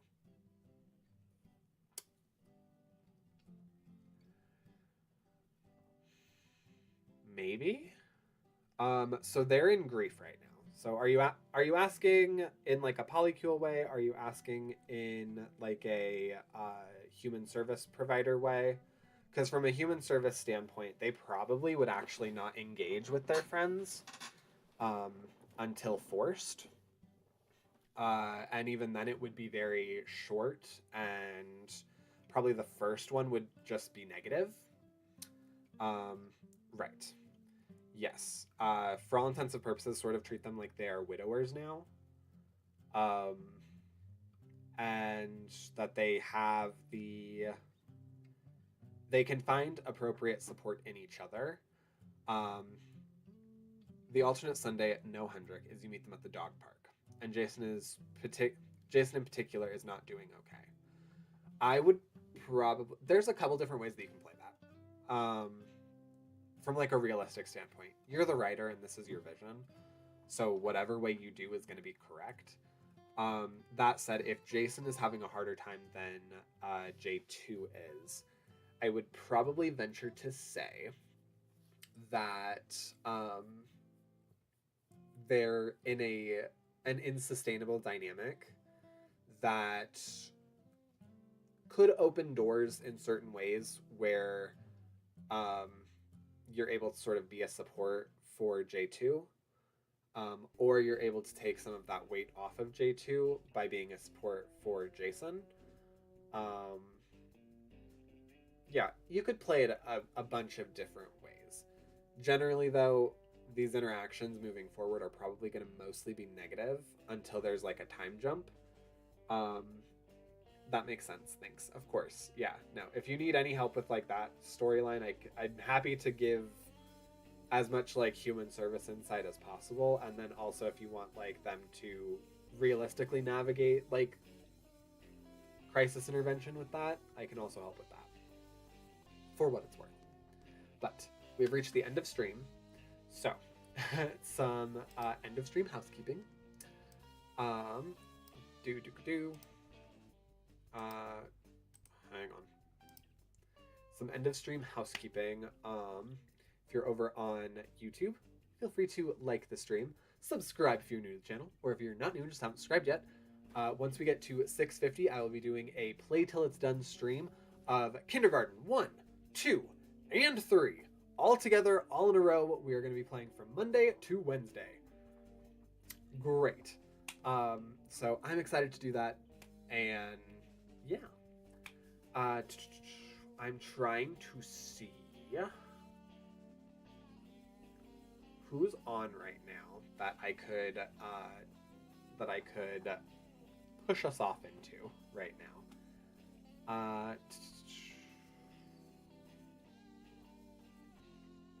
I'm not seeing anyone that is playing anything kind of close.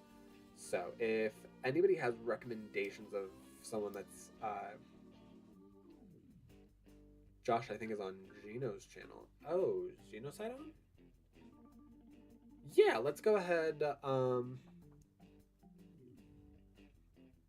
what is peak? What is peak? Hang on, I'm gonna check this out real quick.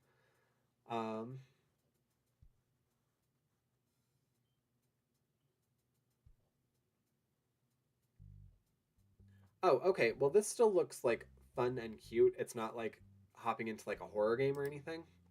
So I'm fine with this. I think that's a good one. So we'll go ahead and raid out to Genocide TV. Oh, wait.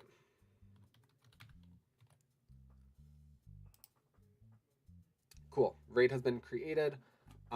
Yes, I'm going to go ahead and end the streams over on YouTube. So thank you everybody for showing up, and I will see you guys on Monday with more Project Zomboid 60 Seconds crossover. So have a good night. I'm going to end the horizontal stream, and I'm going to end the vertical stream.